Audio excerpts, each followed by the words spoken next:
This episode is brought to you by SD Sober Living. If you or someone you know needs a safe, supportive recovery home, then reach out to SD Sober Living at www.sdsoberliving.org or call 619-334-9869. That's 619-334-9869. Come get some fuck fentanyl and some San Diego recovery at SD Sober Living. Hey everyone, I want to take a moment to talk about something really important, mental health and addiction.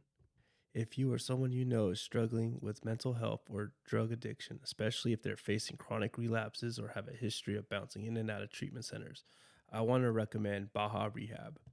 Baja is a premier lockdown treatment center located just 45 minutes from the San Diego border in beautiful Mexico. I've had the opportunity to visit their facility, and I can tell you firsthand, it's not only stunning, but also equipped with everything needed for recovery. They offer comprehensive medical detox and have a dedicated team of drug counselors and specialized therapists. If you are ready to take the first step towards healing, call Shalom, the intake director, at 619-855-6368. That's 619-855-6368. Your loved ones deserve a second chance, so don't wait until it's too late. Reach out to Baja Rehab today. This is the Fuck Fentanyl guy letting you know if you or a loved one is injured in a motorcycle accident, then call 1-800-Lawtigers for a free case evaluation. We are available 24/7. That's 1-800-Lawtigers with over $1.5 billion recovered in verdicts and settlements. Nobody got your back more than Lawtigers. Oh girl, this boat is sinking. There's no sea left for me. And how the sky gets heavy when you are underneath it. Oh, I want to sail away from here. And God, He came down, down, down, down, down, down, down, and said, down, down, down, down, down, down, nothing, down, down, down, down. You rolled up, asked him what he was sipping on. Said lean. You wanna hit it, dog? That's the same stuff Wheezy sipping, huh? And tons of other rappers that be spitting hard. Yep, he had 5 up on. And when I passed him that styrofoam, the Easter pink heard it rhyme before I finally got to see what all the hype was on. And then he took a Macklemore and Ryan Lewis. Other side? Yeah, it's a pretty good song. Hell yeah. That's awesome. All right. My name's Luis Romero. I am the Fuck Fentanyl guy. This is the Fuck Fentanyl podcast. I have my friend Zoe on. How you doing? Good. How are you? Thanks for having me. Yeah. Finally, we got to I do know. this. We've been planning this for a while. Yes. The planets align. I know, right? I love it. All righty. Well, so why don't just tell me where'd you grow up? I was actually born in Fontainebleau, France. For reals? Yeah. Me and Lola. Yeah. Yeah, you and Lola? Yeah. And you guys both speak French? Fluent French? Yeah. Really? Yeah. Say something real quick. Okay. I can say, qu'est-ce que tu veux que je te dise? Ça sert à rien que je te parle en français. Tu vas rien comprendre. Oh, what the fuck was that? What does that mean? I said, what do you want me to say? You might not understand what I'm saying, but I'll say whatever you want. Nice. We do get French listeners here. Okay. Maybe they'll know. Yeah. I get some downloads there. Right? That'd be cool. Fuck yeah. So how long did you live in France? So we were both born out there. I was there until I was about 3, and then my mom and my dad separated, and my mom came out here to San Diego. We first moved to like PB area. Oh no shit. Yeah. Wow. And kind of went to like preschools and daycares in that area until my mom got like a condo house type thing in Mission Valley. And then later on, a few years moving forward, she met my stepdad, and then we got a house in Rancho Penasquitos. Oh, in the main streets of Penasquitos? Right, yeah, exactly. Sundance Avenue. Nice. Yeah. Nice. So. And what was it like growing up in Penasquitos? So that's a great question. Really nice area. Poway Unified School District, you know. Oh, okay, gotcha. But on the same token, it was a nicer area, and drugs and alcohol were still mainstream really early on around that time. I remember being in, I think it was 6th grade, and the first time I ever got in trouble for any kind of alcohol influence situation, and a friend of mine had passed me what was in a V8 bottle of screwdriver, right? A screwdriver. Yeah, and so I'm thinking, oh, V8, it's a juice, whatever, not knowing there was alcohol in there? Right, yeah. And so it's me and 2 other girls in the middle of class, if I remember correctly, and it was passed to me, and I'm taking a sip, and I guess the other girls had already kind of acted funny, and before you know it, before I think the next class had even started, I was already being brought to the principal's office. Oh, shit. With the 2 other girls. And I think 2 out of 3 of us ended up being expelled like immediately that same day. And I remember my mom like struggling to like find how I was going to get into a school in the same area, in the middle of the school year. Right. Yeah. So yeah, and that all happened at Mesa Verde, and then I was sent to finish my school year at like Meadowbrook in Poway. Okay. Yeah. So I remember, that was definitely like the beginning of like, Zoe, you're going to get in trouble for something. And it was like drug or alcohol related. Shit. So, wow. Yeah.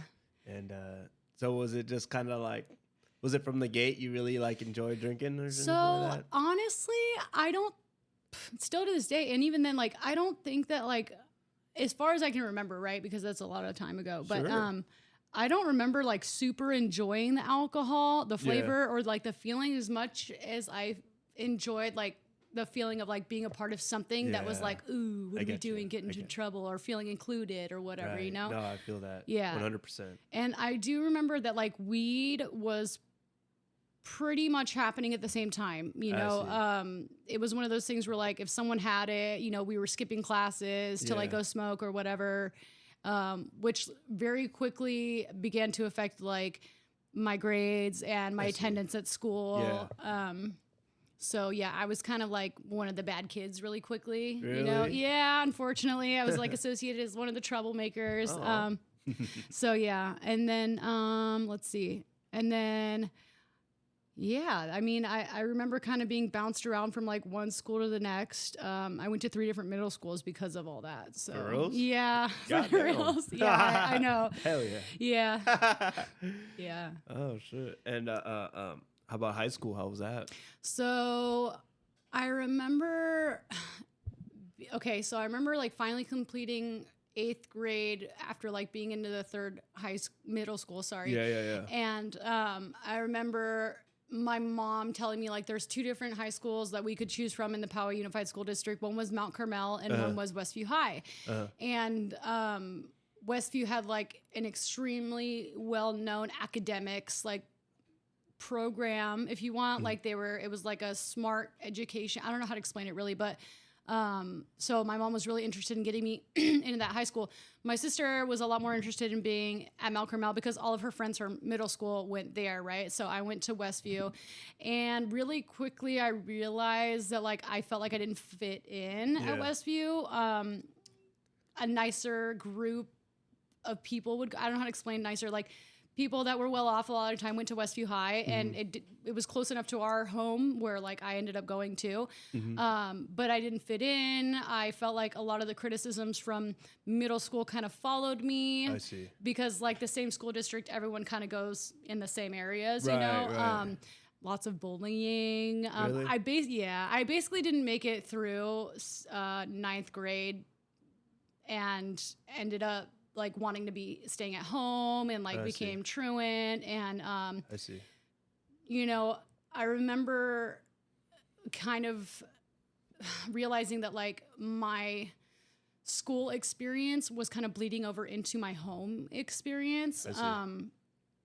Step kids, stepdad, all of us in the same house, and a lot going on. I remember kind of just like not feeling good at home, not feeling good at school, and a lot of like, I don't know how to put this, like basically like internal torment was going on, trying to kind of figure out my place anywhere in the world, especially in your teenage years. It's not very easy, Right. And I think that between the experimenting with alcohol and weed and the internal like pain that I was having a hard time expressing or, having an outlet for, in both environments kind of later led me to like self-harm as well. I see.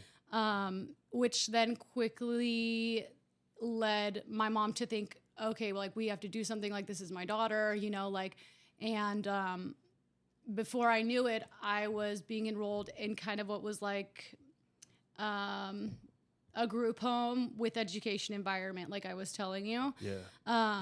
So I remember, and it's been a while, so like I'm gonna try to get like the timeline down. Sure. But I remember being sent to an out-of-state like group home school type of thing, which I actually really, really enjoyed because in Montana, which is where it was called Yellowstone Boys and Girls Ranch. There's all 4 seasons, like out there you'd had the snow, the summer, the spring, very beautiful, not like here where right. It's like hot most of the time. Yeah. Same shit. And I remember like PE being actually like horseback riding, out there, which was cool. Yeah. And like they had like welding or like computer graphics, along with at the same time whatever was required of your high school diploma, right? So you were learning like actual subjects, but you were also doing trades. Trades basically, horseback riding, all those things. It was super cool. So that was kind of a really cool and well thought out like plan that my mom came out with, and I did complete high school thanks to it, so that was good. Yeah. And on time. So that was awesome. I remember coming back though, and my sister had stayed in San Diego, everyone was still out there.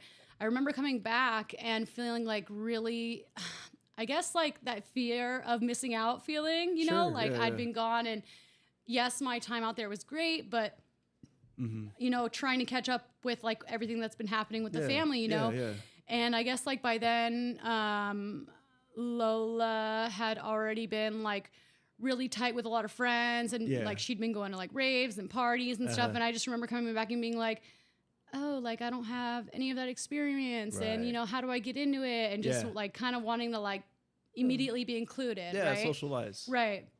So I remember coming back, and I remember one of my first experiences that led me to, dabbling more again was when I had run into a friend from middle school up at the Vaughn Center in Rancho Penasquitos, which is kind of like where all the kids would like hang out, because like it was PQ. It's not like we have this huge mall. Like that was the best we had. You know what I mean? Like, let's go to the Jack in the Box, right? There's the Vaughns, nothing crazy. But but I remember going up there maybe like a week or so after getting back from my Montana school stay, and I ran into a friend, like I was saying, from middle school, and I guess like in those few years of time, so much had changed as far as like the drug epidemic. You know what I mean? Because it was insane. I just remember being in PE with this one individual, one of my guy friends, and then later seeing him up at the Vaughn Center and realizing something's different. You know what I mean? And he'd already been kicked out of his home and stuff, and come to find out he was already selling and using heroin by then. Shit. Yeah, so we're like 18, fresh out of high school, young and already. Right, exactly. And I just remember walking up to him and, hey, I haven't seen you in a while. How are you? I'm good. Just finished high school. And not really knowing what that looks like, not knowing what to look for. I'm just like, let's hang out. And I remember my mom and my stepdad kind of going their own ways, and my mom, welcoming me back into the home at 18 and saying, hey, maybe you can get a job, and maybe we can, like figure this out together. You're an adult now. And me meeting this guy and being like, oh, okay, like maybe you need a place to stay if you're not living with your family, not realizing, not realizing what I just done, right? Right. So within like less than a month's time, he's living here at our house, you know, we're all trying to figure out how we're going to help pay rent and keep the house over our head. And next thing you know, we're all smoking heroin, dude. And it happened really fast. I remember trying to explain to my mom, not realizing the severity of the situation and being like, oh, Mom, it's okay. We're just smoking heroin, you know, no big deal. No big deal. And the look on my mom's face was like, oh, my God is going on right now? Like where did I go wrong? Like we were just all good, like less than a couple weeks ago, you know? Right. And in my corrupt and also very innocent mind, not knowing like what was on the plate, you know, like what was going on. Right. I'm over here trying to convince my mom, no, it's all good. Like he'll just, you know, do this, that, and the other and be able to pay. Yeah. And before the next month that even passed, I remember like him getting super like aggressive and like all this other stuff. He'd have been arrested, you know, calling me from jail. And I'm just like, what the hell? You know, I've got this safe in my childhood room now with his drugs and he's calling me from like, or having bail, just all this crazy stuff, you know? And I'm starting to realize really quickly, okay, this is a problem. Like I can't have him in my mom's home. I can't have him in my life. Like, you know, but by then the damage had already been done. Lola and I were very strung out on heroin already by then. No shit. Yeah. So I remember, and I remember all the really gnarly and extreme things that come with someone who first, you know, the puking, the nodding, you know, and it was scary, you know, and so much time and since that happened and like further moving forward, it's kind of a blur. I mean, understandably, you know, just continuing to use. And I remember my mom getting to a point where she was just like, I can't live like this anymore. You know, you guys have all these drug addict friends that are coming in. Like this is jeopardizing her. She was starting to miss stuff from her own room, you know, and like just the chaos. And God bless that woman, man. I feel so bad now looking back. And eventually, you know, she and I were having problems because like I'm over here now strung out, but also not understanding the severity of the situation. And she has no idea what to do because she's never dealt with a child like this up until now, to the point where I just kind of ended up running away. You know what I mean? Running away from home, going to the streets, being arrested, definitely played a huge part in that over and over again. Misdemeanor charges of possession, using possession, paraphernalia charges over and over, you know, 2 stints at a time back when it was the old Las Colinas, you know? Oh, no shit. Yeah. And so, the chaos went on for a long time. Probation, failed probation, arrested again, and the cycle would just continue over and over again. I remember just the extreme lengths that I had gone through to try and like consume and, you know, retrieve over and over again. And it just, a lot of it I think is a blur because of the fact that like I was just so under the influence, you know? And then, and I remember being arrested, I think, at one point and sitting in there long enough to realize like, maybe I need to start changing my life, you know? I see. I think I was in there the last time for like 7.5 months and thinking, okay, like, that's a good stint. Right? Long enough to like maybe start realizing like, I think I need to do something different. Yeah. And again, like the pattern just kept going. Like whether I liked it or not, I would run into someone who I knew, who I was very close to, who would be using, and then I kept on going. Right. You just fall asleep. Right. So it took a long time for me to get to, and a lot of like trials and errors and stumbling and falling and back out there again, you know, to get to the point where my last stay or like my last like attempt at recovery was when I was in East County Drug Court last time. Oh shit. Yeah. And I really wanted to succeed, but there was still so many like behavioral and emotional triggers and stresses that I wasn't allowing myself to like deal with that continued to get me into the same positions again, you know, sometimes with like longer stints of clean time, but still doing the same things that led me to the same behaviors, right, in the same places that I was trying to avoid. A lot of that was related to like toxic relationships and like seeking out, you know, that you know, that love, because for so long in my life I didn't have it.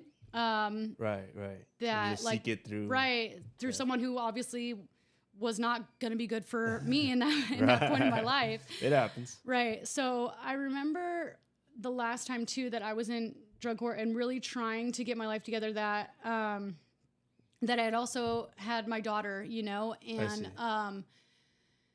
and it was really, you know, it wasn't that it was just hard, but, you know, being a single mom is not easy. And I had like external family support, thank God, that like kind of came in and like saved us in a situation in this, like when all went downhill for the last time. Yeah. I remember that the pandemic had hit. Okay. Okay. And so, right. And my daughter was born in January of that year. And I'd gotten far enough into drug court, you know, but then the pandemic hit, and there I was left to my own devices, right? Drug court no longer was having us come in. Drug court was no longer testing us as much. Oh, that's right. Yeah, I was just moving into an apartment with a friend, and, you know, when you're that early in recovery and you're super vulnerable, like you need your people more. And I realize that now, right? You need your people more than anything, right? And absolutely. It probably also didn't help that I was like distracted by all the wrong people, places, and things. But when yeah, exactly. But when the pandemic hit, I was just like, okay, well, what's the point? You know what I mean? Like, and that those old behaviors and thoughts and would come in like, oh, well, I can get away with it. Yeah. And next thing you know, the scariest shit ever. I'd overdosed. I'd overdosed in my own apartment, and by the grace of dude, and I on fentanyl. And by the grace of God, I had a roommate who would snack in the middle of the night. Yeah. And thank God she had found me, because from what I was told later on is I looked like I had already been out for hours. Oh fuck! So like brain damage was like milliseconds away. Right, you know? right. Every second matters. Right, dude. And I guess like I was like slumped over on myself. Just the craziest thing, right? Yeah. Charlie. So my first daughter just happened to be with extended family members that night, right? Yeah. Well, thank God. Yeah. You know, to be honest. And I remember like them trying to resuscitate me. Well, I don't remember. I remember them telling me how they had to resuscitate me, and like just, you know, CPR, trying to all the things, you know, water on my face, whatever. Slapping. Right, slapping. Yeah. I remember. What I do remember is kind of coming to, feeling soaking wet, and even then, scary. I'm trying to log into my computer for work, because by then the pandemic hit. We were all trying to work from home. Right. And I couldn't remember the password, the same password to get in that I've been using for like 9 months. You know what I mean? I couldn't remember anything. Like that experience shook me. For months, it took me just ever to just remember. So like, I guess I actually experienced what was kind of like a concussion and like brain damage at the same time, for sure, because of how long I'd been out, you know? Your brain's lacking the oxygen. Yeah. And when I like to think that I had drug court fooled, but like they tell me to this day, like we knew something was wrong. Like you couldn't even speak to us, you know what I mean? Like you couldn't even remember what you had said 5 minutes before. So it was a pretty scary situation, you know? And again, I had Charlie at the time, right? And she was like maybe 1 or 2. And so thankfully my partner's family at the time stepped in, and they're like, okay, well, we'll watch her, you know, so that CPS doesn't come and take your child. You're going to obviously have to start over and go to rehab, you know? And I think by the grace of God, I was given that chance, you know, and I went, and they brought her to me to visit, and all these good things. And yet still, like, you know, I look back and it's more, I didn't take advantage of the situation. I don't know. Some people say you just weren't ready, you know, whatever the circumstances were, I still had another run left in me. It's insane, dude. Like by the grace of God, I was okay, and my brain went back to normal, and I still had someone looking out, like, you know, but I still had another run left in me, man. And I went for a while doing pretty well, but focused on all the wrong things and people specifically. No, that's a huge part of it. Right. And then probation had basically come to an end. And at the time, the attorney was like, well, you can just self-terminate and you won't even have to go into custody. And of course, me not being totally committed to doing the changes for myself, I'm like, yeah, cool. Easy way out. Yeah, we're good. All right. Shit. You know, and I had already had my own place, you know, family helping me with my own place. I had like a brand new car, because up until then, like I'd never actually use anything on credit. So like I actually, credit. yeah, exactly. And then the pandemic money also came in. So I was like, okay, unemployment we're money. doing good. You know, all the external things look beautiful, right? Of course. But on the inside, there was so much that had just been like neglected, and the abandonment issues and the toxic relationships and the relapse over relapse with no work done in between. So yeah, I mean, it was only a matter of like a couple months before I lost everything again. Right. And Charlie was now a part of an official CPS case. Oh no. And I remember the feeling, the gut-wrenching feeling of just like, oh my God, like I can't believe this has happened. And everyone just kind of said, you know what, dude, we've been here, we've tried, we're not going to keep putting ourselves through this, because, you know, when you're in the midst of continuous relapses, you don't think about how you're affecting everyone else around you, you know, that cares about you and that wants to see you succeed. Yeah. And so I guess like that feeling of guilt and shame and, you know, the realizing like no one was going to continue to enable me kind of allowed for the suffering to really make an impact, you know? And it went on for a while. It went on for, I mean, I only just got clean last year again, April 2020. It went on for 3.5, 4 years while I was out there this last time. Just a strong 3-year run. Yeah, dude, and struggling. You know, towards the end, there was a couple jail stints that kind of started checking me like, okay, like you gonna change, you gonna start doing something, because otherwise you're gonna end up doing a long time, you know? Yeah. And nothing to gain. And it was, you know, just being on the streets and struggling, being in the same clothes for months, and the rain. I don't know if you remember the rain a year and a half ago, but it was like pouring for like days and with days. The floods and all right? that. Okay, I was out there on the streets during that time. So it was bad. Yeah. Super bad. You had a little raft? Yeah. I should have, because it was gnarly, you know. I was constantly getting like super physically ill, just because of my immune system was just so fragile, you know? Yeah. Right. Not having anywhere to be, like always coming in counter with like super sketchy situations and people, and like, you know, like me wanting so bad for life to just be so beautiful and happy, because we all go through so many struggles that it is like, that's just not the case out there. Like people are like surviving on like instinctual levels, you know? For sure. So it's like kill or be killed type thing, or like, you know, like whatever. So yeah, I got to a point where after finding out I was pregnant with Franny, my second daughter, I, you know, and constantly going back to my daughter's dad's house where like there was a restraining order now established, and nothing was getting healthier or better in our relationship at that time, that like, you know, after a few back-to-back cop calls, I'm like, you know what, dude, like just let them take me. You know, just let them take me. I want to save myself. I was already 3.5 months pregnant with my child and strung out, that I kind of just thought, you know, like I'm obviously not in a place to save myself. So I was basically saved when I got arrested this last time, you know, and how did it happen? So there was a cop call that was made on me, and it was, you know, I'd constantly been like trying to run away from them and stuff, but it kind of just had gotten to a point where like I didn't want to run anymore. I was already 3.5 months pregnant too, so I'm like round belly, just tired. You're not in the running shape. No, exactly. You know, and by then they probably had the choppers out. There was no running from it, and in a way, you know, there was kind of like a sense of relief that came from that. Absolutely. Because you know, in the midst of my addiction coming up to that point, I tried to get to the MAC clinic, but I was like always there, getting there too late. You know, they'd made me wait. They'd want to make me wait for like several hours before giving me anything, and I just always say, you know, screw it. Fuck you guys. Yeah, I'm not waiting for this. Like can't you see I'm pregnant and dope sick? You know, how dare you? And the entitlement would kick in. You know? Well, I'm so sorry. Yeah, exactly. So yeah, by the time that like third or fourth cop call was made on me, I kind of just had surrendered, and I'm like, here, I'm under the bed. Like, just take me. I'm pregnant. Be careful with me. I'm also withdrawing. And I remember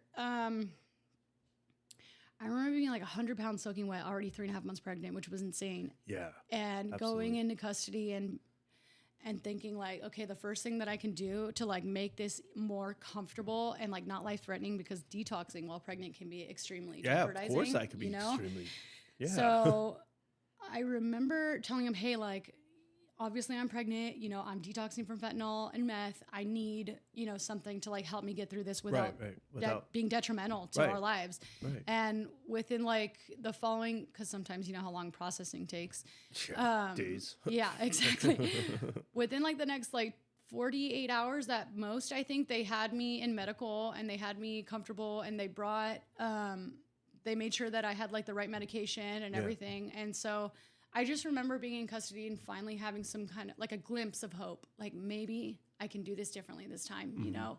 And yeah, I guess like that's just kind of where like the beginning of it started for this time around, you know?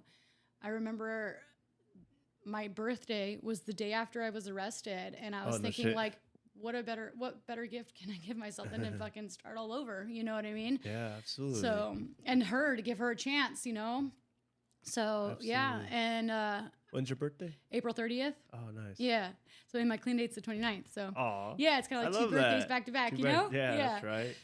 So I remember going to court hearings, you know, for, I think it was like 2 or 3 months I was in custody, going to a couple here and there and asking, you know, what were my options, you know, because I didn't want to keep going back, you know, especially like and lose another child with all the guilt and shame that I felt from my first daughter, you know? Yeah.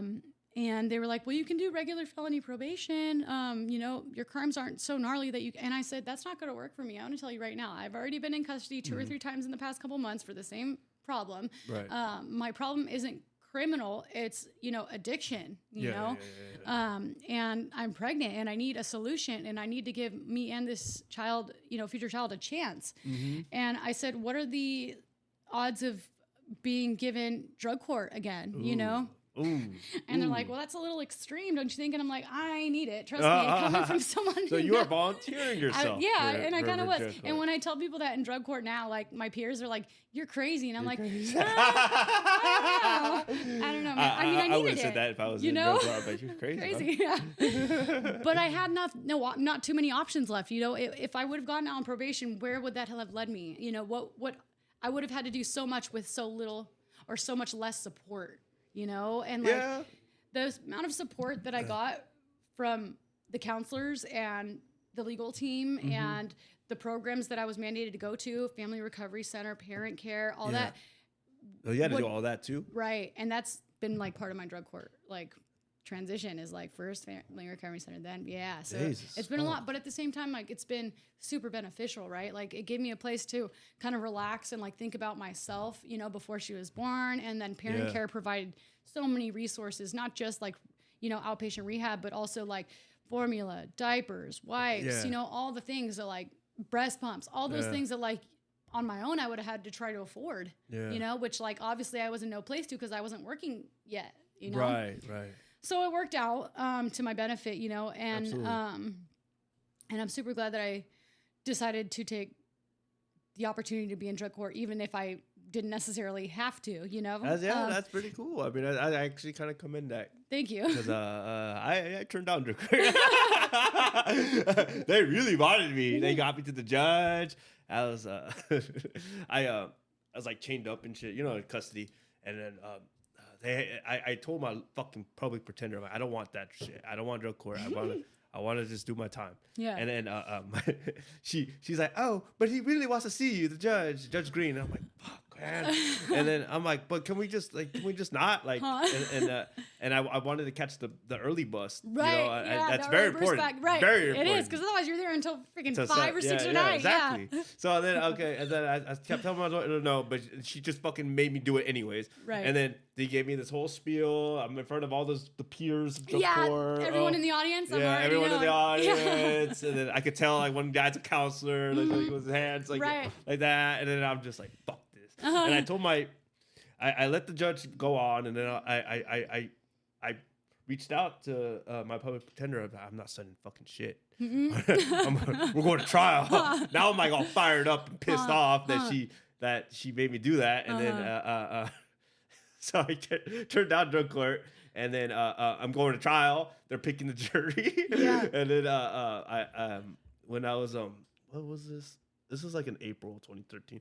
So So I'm going to court. I think I was having breakfast or lunch or whatever. I was talking to my rep about it, and I was like, "Yeah, I'm going to trial. Fuck those guys. They made me try to do drug court, and they." and I'm like, I'm just gonna take it to the box. Fuck them. They're gonna pay that fucking trial. I'll just do a few years. And he's like, what? Well, how much time are you looking at? I'm like, well, 4 years. Oh, 4 years? No, dude. Like, you need to go to rehab or something. And I'm like, well. And I told him I don't really want to. Like, I just, I was like so burnt out. I did crash. I did HOM, and I was like, I'm never gonna sign for drug court. And then he's like, well, then you got to go to a program. And I talked to my lawyer, and she's like, well, what do you mean you want to go to a program now? Like, we're already going to pick the jury. Right. Yeah. And she's like, I don't think we could, that's off the table now. And then I was like, oh, okay, well, can you bring it back up to the table? and then so when I went back to court, it was like my 5th trip already. And she's like, okay, so this time I had Weathers. Judge Weathers is going to do this, but they're gonna let you go to the Freedom Ranch, but they're gonna let you go to the program, and then I go talk to the drug assessor, and he got me to the Freedom Ranch. But the whole thing was, it was just like, you fuck up one more time, you're doing your whole time, you're doing it all, and I'm like, okay, whatever. And you did good ever since. And I did good ever since. See? But yeah, I did turn down drug court because I didn't have much faith in myself. That's really it. No, I understand. That was it. That was it. I was like, I just was like, I felt like if I was to be released early, I think I was just gonna use, and then I'm gonna go back. That was the reason why it turned down drug court. It was really, I was, and I was probably a little asshole, just probably talking shit about that place. Yeah, like, oh, they're all Nazis. They're all like gonna tell you what to do and all that. Yeah, but that's an interesting concept because for me, I knew like that So like for me, I knew that like I was stubborn, I was hard-headed, and I also had very little faith in myself. I only had, I really did at the time, I didn't have anybody in my corner. I felt very alone, and I'd felt very alone for so long that I knew that, excuse me, if I would just take this one chance to like really try and put my best foot forward, like I'd seen miracles happen to the people from before, right? When I was in drug court, right? And I'd seen you did it before, like a lot of support from the counselors when wanting to do the right thing, and like they say over communicate. And so, I was like, well, maybe I can just give this a try. Worst case scenario is they're misdemeanor charges. I'd be out. You know what I mean? Like, and I thought about that, but right. So, and I also had to take into consideration like, what did I have waiting for me? Nothing. I had nothing waiting for me if I got back out to, I would still be on the street. I would still be in the same clothes, which were, soaking wet, sewage worn Doc Martens. You know what I mean? Like I was just not in a place to support myself, let alone emotionally, mentally, spiritually, financially, able to do anything, and I was about to bring a life into the world again. Yeah. So, and I guess it took a lot of me like starting to learn how to be selfless and also like willing to take the suggestions to actually get to a point where, just give yourself a chance and try, and the thing that I do really like about drug court and has really benefited me is that like when I need them, like they're there, and it's long term. So like for me, it's like I can establish a lot with all this support up until a certain time, And so, it kind of had the adverse effect on me. I decided, I don't have very much faith in myself, and the other thing too was like, were they even willing to take me back? Because from what I understood, the attorney... Oh, they could tell you so. Right. That's what I was going to say is the attorney this time was like, well, you have a pretty bad rap sheet from the first time. We were debating on whether we even thought you were fit for drug court this time around because of how poorly... you demonstrated last time, overdoses, relapses, all the things. So when they said we're willing to give you this chance, I guess the challenge in me and the I love it. A little spite there. The competition to prove that I can do this, I like that. Kind of drove me. You know what I mean? And again, like not just for me, but for my baby and my other daughter Charlie that I'm also trying really hard to like reconnect with, and the fact that like there's someone when it comes to drug court, there's someone in every corner to support every part of your life really was appealing to me as well. I mean, you have therapy, you have counseling, you have a judge, you have an attorney. I mean, for me, like all the cards were laid out telling me like, you can go ahead and do your time and get out and just be left with nothing, or you can build during this entire 18 months, make something out of it. Right. You know, and I don't regret it. You know, of course, there's been moments that are like, gosh, it's so hard. How am I supposed to do this and be a mom and work and pay bills and still find self-care but drug court this and drug court that. But, you know, I don't know. I guess it's strengthened me in the long run, you know, I love that. And it even makes me like want to help others, you know, like in the process, you know, because I mean, I wouldn't have made it this far without also like the peers who like took it seriously, like before me, you know? So I know, it's fucking awesome. I love that. Yeah. And just to make this clear, I know I talk a lot of shit, but I think Drug Court's a great program. If you're really like ready to change your life, that's a great program. 100%. So, that's clear. I know I'm a shit talker. I'll talk shit about any fucking thing. Yeah, I'm a hypercritical human. No, that's okay. And it works for some and it doesn't work for others. So, exactly. I mean, really, That's true too. Yeah. That's true too. Like, hey, you know, everyone's gonna do their own thing in the end of the day. Figure you know, it out. but we all have our similarities, and we just try to connect through that way. Exactly. Yeah. But yeah, that's really awesome.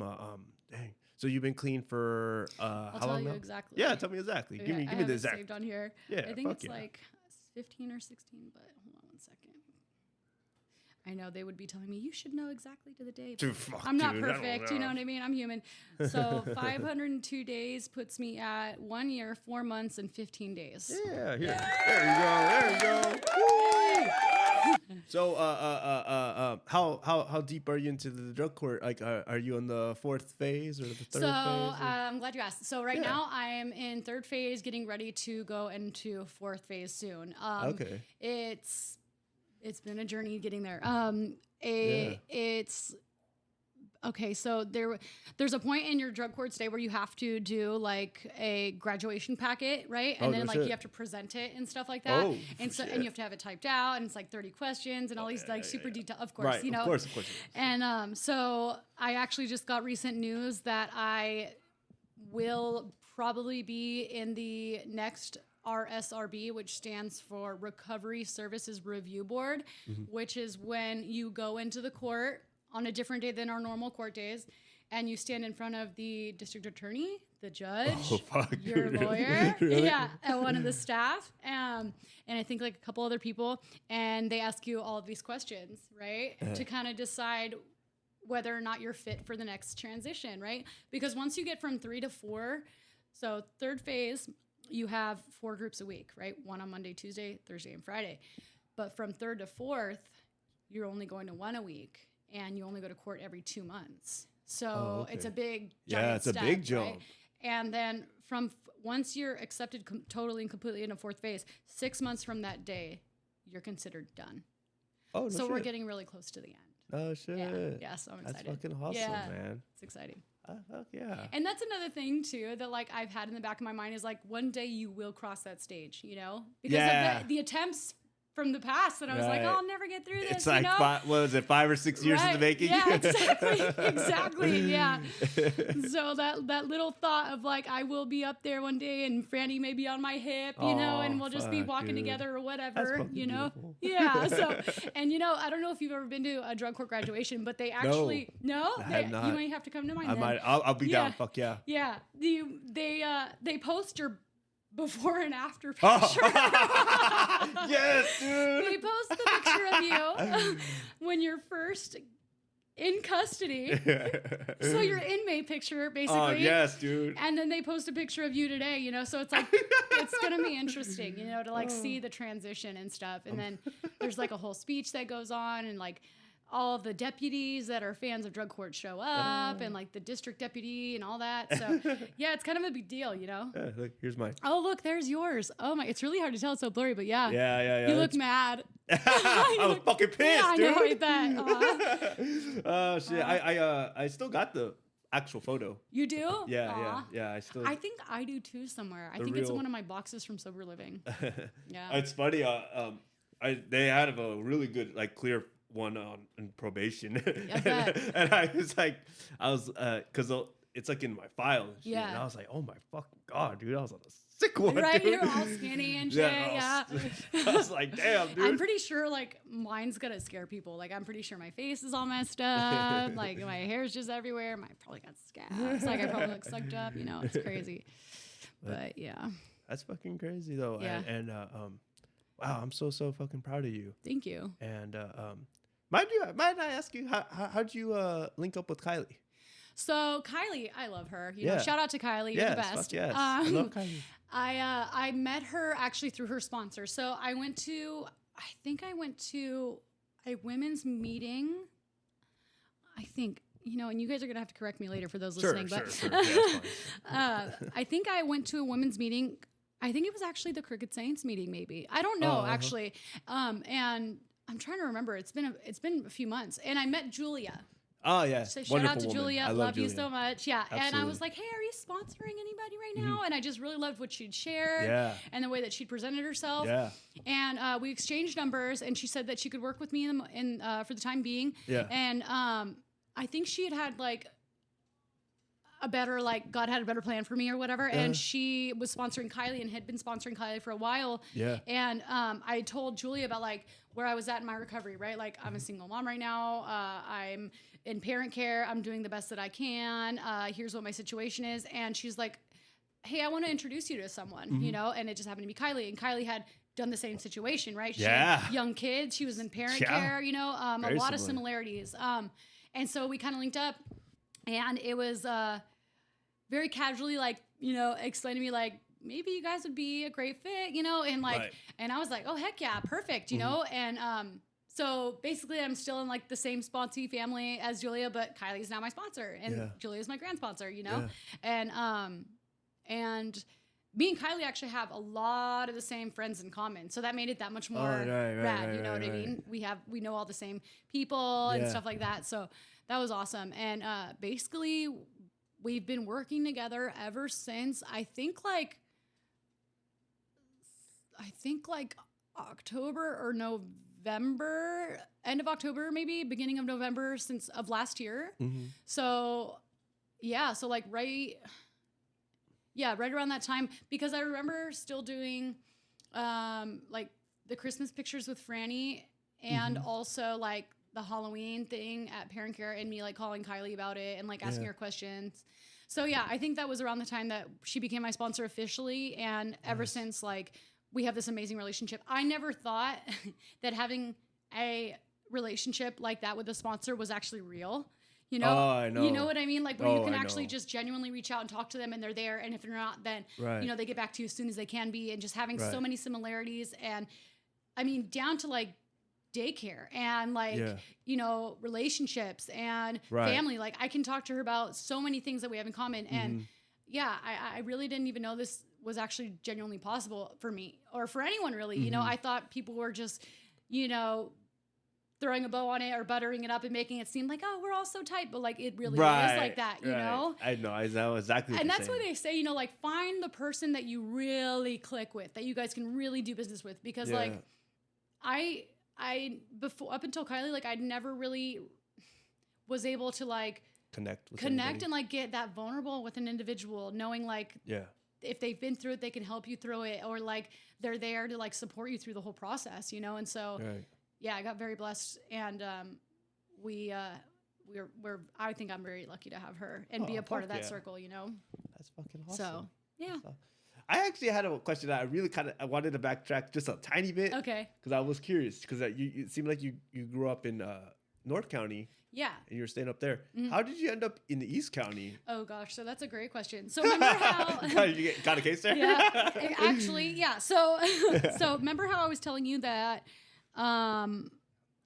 when my mom and I were no longer getting along that well because I was still very much addicted to heroin, and the following years had come where she's like, well, you're 18, you need to figure it out. You know, I guess like what had happened was I was so out there, like in the streets and living that life, that at one point I remember coming up on a car through someone who had, I think, picked up by the border. Okay. And I was like, you know, and it was a guy, and he wasn't like, he was wanting more from me than I was willing to initiate, you know, Right, and of we were in like course. some hotel, and I remember thinking like, you know, he had just fallen asleep, you know, and I remember thinking like, well, he doesn't want to break me off, you know, I just went with him all the way down here, Right, and right. I'd already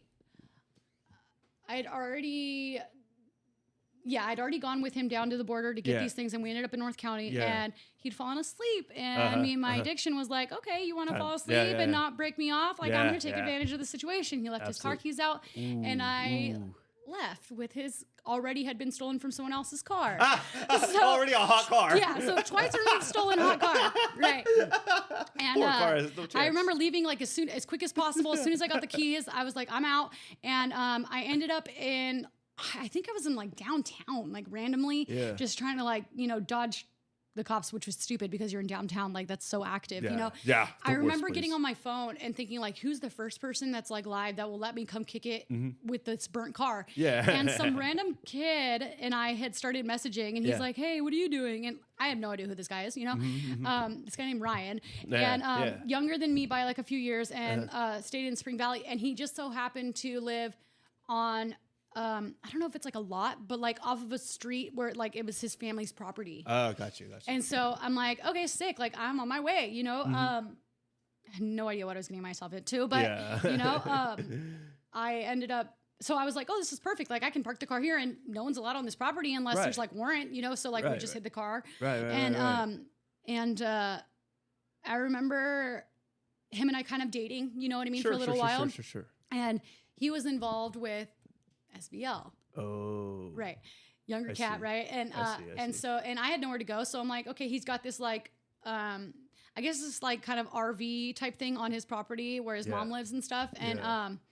and he was already like well into like meth addiction and stuff, Sure, you know, sure. whatever. And so I was like, oh, I fit right in, you know, and I stayed there Yeah. for a while, at least a few weeks until, you know, mind you, we're still driving this hot car around. Yeah. We're like, we think we're God, the whole time. badasses, just doing the most, you know? Right. And in Spring Valley of all places. Yeah. And I remember him having some kind of exchange with one of his friends, you know what I mean? And a piece was involved, and it was loaded. Right. And so I remember and he was also like trying to do right by his mom and like working and going to get a job, you know? Sure. I think he was like at work with his stepdad or something, if I remember correctly. Yeah. And I'm like, well, I'm bored. You know what I mean? Like I'm going to go down the street to try and get something from his friend who had also usually had drugs that I needed. Yeah. And that very same day, the guy, I guess, was on federal probation. And the feds showed up to get him, and I'm parked in front of the house at the exact same time. And I get arrested. Well, actually, I'm being questioned because car's on, stolen car, car's on, stolen car right in front of a house where it's being, you know, like ran up on. Okay. Yeah. And I'm just this, how old was I? I was like maybe like 26-year-old kid thinking I'm cool, you know, not even realizing what's Totally happening. cool. And they come up to me and they're like, we're gonna need you to step out of the car. You're on the property of someone who's being, you know, searched and seized for probation or federal or whatever. And the gun was still in the car, loaded in the center console of a stolen vehicle, right? Yeah. So Hot. basically, that's what landed me into drug court the first time. I see. And ever since then, Spring Valley, so East County, I guess. It's area. kinda, yeah, Right, it's it's kind of, kinda- it's like it's a borderline. wobbler. Right, exactly. So that led me to custody, which then led me to getting into East County drug court the first Got time. it. And I don't think the gun ever actually showed up on because I think it turns out that it was a cop's personal stolen loaded gun. Oh shit. Yeah. So when I asked like what my charges were, it said just for a stolen vehicle, and I was like, "That's crazy." Oh, Because no gun? yeah, I was like, "Okay, Hey, cool. yeah, take I'm not that." gonna complain." Yeah, exactly. So yeah, and I'd already had a sales charge on my record from before, so it could have been really a lot worse, I guess. Yeah. I don't know how, or I didn't. Well, whatever, right? So and then I met my daughter's father, Franny's dad, I see. and he was from East County. Shit. So a gentleman, right. a real gentleman. A real gentleman, you know? So yeah, that's kind of what kept me, you know, and then when I had my first daughter, Charlie, and I was in drug court, I didn't have any family around. I was like, how am I going to be working and also get care for my child? You know, it was like, but drug court's like, you have to work. And I'm like, well, I don't what, you know? Right. And Yeah. at the time he was in Central Drug Court, my daughter's dad. And he's like, well, maybe my mom can help you out, you know? I see. And so that's how that relationship actually like really kindled and started. We were both like in recovery, both doing well. And basically like I kind of fell in love with him and his family at that time, you know, like I didn't have my own around and I had this child and they didn't ask anything from me, just, you know, to help, you know? And so here we are 5 years later and now we have a child and so that's how I got stuck in East County was I fell in love with a guy who was from out here. Which was followed by charges in Spring Valley. You know? So, it happens. Yeah, it happens. Yeah, and I never left, dude. That's so funny. So that's kind of crazy. Yeah. And are you? I wanted to ask about. So you have custody of your second child? Yeah, full custody. What's going on with the first one? So Charlie, I just spoke to her this morning. Oh, yeah, that's remember right. how I was telling you? I'm like, I gotta call her first. Yeah. It's going well. We're reconnecting. When I lost her the first time, the gut wrenching feeling of like CPS and like just being totally like lost in the chaos of like my drug use made it that much worse. It took me so long, you know, from the time that I lost her to the time to now, basically in the past year, for me to start initiating a reconnection. She's 5 now. Yeah. That when I first got into rehab after getting out of jail this time, and I was pregnant with Franny, I reached out to her dad, and he was still living in San Diego at the time. Things have changed since then. Okay. But I was like, look, I know it's only been a couple months, and I know that, you know, I owe you and her like some time to like trust and stuff, you know? Absolutely. But he ended up moving last minute to Texas with her. Oh, okay. So she's in Texas. So she's currently in Texas. I ended up going to court, you know, after about 6.5, 7 months clean. And I'm like, look, I still have all rights. I have rights. I don't have custody. I got you. You get what I'm saying? Yeah, So I got you. I haven't lost those.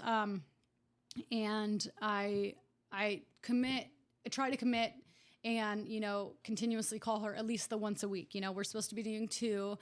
Sometimes it's not easy because times are unpredictable when it comes to drug court and work and stuff like that. But I'm definitely trying to commit to that Saturday morning call with her, you know, and so far it's going well. You know, in the beginning, he was kind of unsure about them, Franny and Charlie, interacting because he's like worried, you know, I understand. He's like worried that like, well, mom, I fell off. And then, you know, Charlie this and then Franny that, you know, and so but so far it's going good. And I understand that I have to like take the time to like be consistently present. Yeah. But thankfully the last couple phone calls have gone really well. And she's 5, so her attention span's short, you know, but they're pretty long. And she's also excited to like talk to her sister, you know, and she's like, I want to see you, and saying all those things, and mommy, look what I got. And, you know, showing me like, you know, making funny faces and just all the things, you know. And so for the most part, it's going pretty well. She is staying in Texas. I hope in the near future, when the time allows it, that I can start initiating physical visits, you know, whether that be me having to go out there or her coming out here. Whether it's like during vacations or like holidays, you know. Like but that's definitely, you know, a future plan. Because at the end of the day, like I want both my girls to know each other, and I want both my girls in my lives. And that's what this is all for, right? Not just for me, but also for like them, you know? So that's kind of where we're at with that one. Oh, okay. Yeah. Right on. And I know you mentioned your sister beginning. Yeah. I was very shocked. What happened to her is so tragic. It actually really messed me up. And you know, she's a young, beautiful girl. And, I just, I really appreciated. She did a little shoot for me. She's actually my France model. Yeah. Aww. I knew that you guys had origins there in France, but I wasn't sure like how deep it was. Yeah. You know, and it really broke my heart, man. It was just, and I'm actually doing an event tomorrow that's kind of more appropriate of bringing awareness to that sort of thing. Yeah. And but I really appreciated her doing that, and I think she was a beautiful person, a beautiful soul, and I really I don't know what else to say, but I really appreciated her, and my heart goes out to your family about what happened. Yeah. Yeah, I might get emotional. Yeah, no, yeah. I feel it. But it's still something that I'm like dealing with, you know. it was very like abrupt, and it also like makes it difficult to kind of acknowledge and like, you know, recognize, I guess, or like accept, because like we were so far away for so long, you know. That's another thing that's like really driving me, like other than my kids, is like, you know, the fact that like I just hope that she's like looking down and is like proud, you know. Absolutely, she is.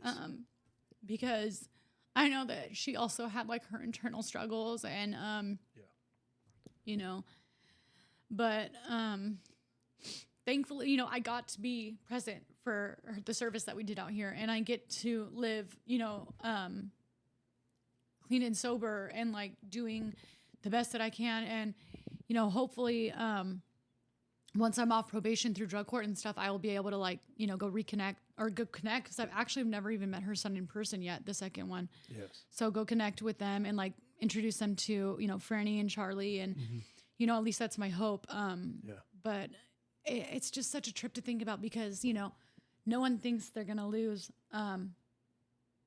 you know, their sibling before their parents, you know, it's like, and that's just the thing, is like, death is like one of those things that like, until you're being forced, it's like right in front of you, you don't know how to address it. You know, it's a really complicated and hard thing to like deal with. You know, I'm constantly talking to my counselors and therapy and family who have also, you know, extended family who has also gone through loss, and like asking like, am I doing this the right way? Like, what does that process look like? And they reassure me every time, no matter who it is, like, it's not one of those things that like is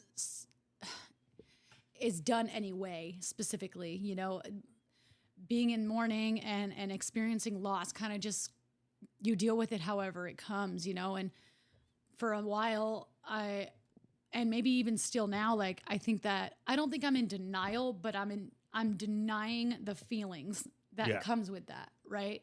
Because I don't know how hard or how long or how intense like that feeling might be, you know. I don't want it to derail me, you know. And so, and sorry, I have like a knot in my throat. That's okay. Good. I deal with it however I can, you know, and people bring it up, and it allows me a moment to like kind of think about it and like acknowledge it. But yeah, it's such a crazy trip, you know, to like have to actually process. And my heart goes out to anyone else who's also dealing with the same thing, because it's confusing, it's scary, like all the emotions are valid, you know. Being angry, you know, I mean, even if you're at peace because you know of the suffering they went through, you know, like for me, it's like, I try to feel that way because I know that my sister was also going through depression, and from what I understand, and we could be wrong, but I think she was also drinking again. She was dealing with, you know, issues at home with the father of her son. And so like she had a lot on her plate. And also, I mean, being a pro-Palestine, you know, advocate, you know, I mean, she'd gone out there and really wanted others to just kind of see the other side of things, you know, and not so much just from like, but like, I don't know, I guess from her standpoint, and like all the women and children and bystanders that are being affected. And to me, that's like heroic, you know, like absolutely. She was dying for she died trying to make different with a cause, you know, and, and I still don't know to this day, like there was no note left. There was, you know, and, so, I mean, you know, a little piece of advice for any of those who are listening, and for you as well, you know, is like, I don't mean to be like, depressing or like,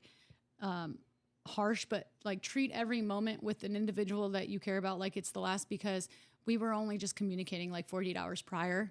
And I'll be the first to say like it wasn't on the best note. So, you know, you never know. Anything can happen to anyone at any time, you know. I mean, even if you just stay at home and do nothing all day, you could have a stroke and no one would know the better until it's too late, you know? Right. So, you know, and I just hope that, you know, she's looking down and she's proud, and that she knows that, like, you know, this fight is also for her, you know? Yeah. So, yeah. Absolutely. Absolutely. I agree. I really think she is proud of you.